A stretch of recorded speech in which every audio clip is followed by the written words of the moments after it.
আল্লাহ কাছে খুশি খুশি আমার বাবা, আল্লাহ রহম করবে, আল্লাহ বাজায়। অসহায়তার কারণে একদিন দেখি সে কান্নাকাটি করতেছে আর কি। তো কান্না দেখে আমাকেও খুব কষ্ট লাগছে যে এত অসহায়, যে তার কিস্তি চালানোর মতো টাকা পয়সা নাই বা ছিল না। যারা আমার এই গাড়ির পিছনে যত সহযোগিতা রাখছে, যা প্রবাসী ভাইয়েরা যেগুলো সহযোগিতা করছে, তাদের প্রতি আমি অনেক দোয়া রাখি। তারা যেন খুব ভালোভাবে থাকে এবং তাদের শরীর সুস্থ সবসময় যেন থাকে, যেন এভাবে সহযোগিতা যেন সবাইকে করতে পারে, শুধু আমাকে না। আমার গাড়ি চালানোর উপর দিয়ে আমার পাঁচটা ফ্যামিলি, আমার ছেলে, আমার বউ, আমার মা, আমার বাবা। আমার বাবার অসুখের পিছনে প্রায় সপ্তাহে 500-700 টাকা করে ওষুধ লাগে প্রতি সপ্তাহে।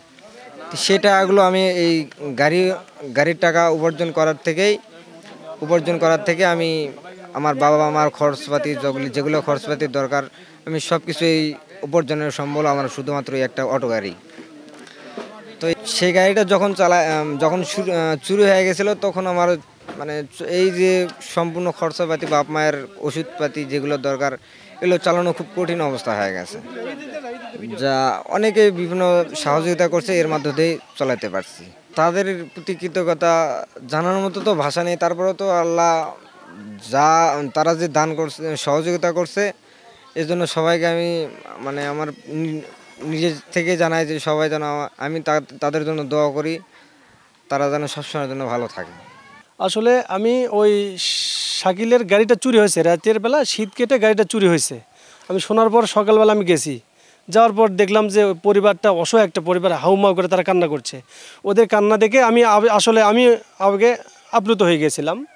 গিয়ে আমি ফেসবুকে একটা স্ট্যাটাস দিলাম যে ছেলেটার নাম হচ্ছে শাকিল, বাবার নামে এই, ছেলেটার একটা ইজি বাইক চুরি হয়েছে, পরিবারটা এখন মানে বেহাল দশার মধ্যে আছে, পরিবারটা খুব ভোগান্তির মধ্যে আছে। এই স্ট্যাটাস পাওয়ার পরে যে আমার যে ছাত্ররা, বিশেষ করে প্রবাসী ছাত্র, আমি তাদেরকে কৃতজ্ঞতা জানাই। আমার এই প্রবাসী ছাত্ররা তারা বলছে স্যার, কমেন্টস দিয়ে বলছে স্ট্যাটাসে যে স্যার আপনি একটা উদ্যোগ নেন, আমরা আছি, পাশে আছি সবাই। এছাড়া আমার যে গ্রামবাসী, তাদের অক্লান্ত পরিশ্রম এবং তারা খুব তাদেরকে আমি সাধুবাদ জানাই, তারা আমার পাশে ছিলেন। তাদের এই সহায়তায় এই অসহায় পরিবারটার প্রতি আমরা একটা মানে সহযোগিতা করতে পারছি।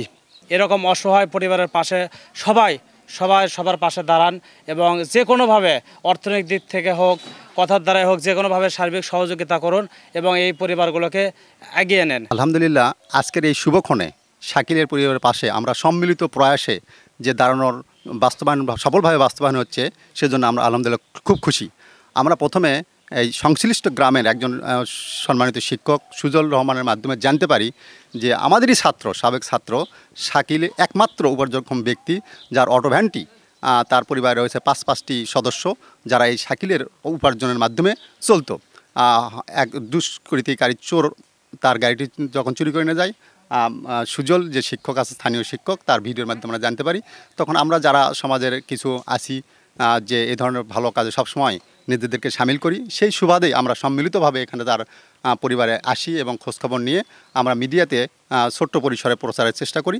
সেখানে সহৃদয়বান ব্যক্তিবর্গ আমাদেরকে এই সংশ্লিষ্ট কাজে তারা উৎসাহ অনুপ্রেরণা দিয়ে আর্থিকভাবে সহযোগিতা করার মাধ্যমে এই কাজটা বেগবান করা বা সফলভাবে বাস্তবায়ন করা সম্ভব হয়েছে।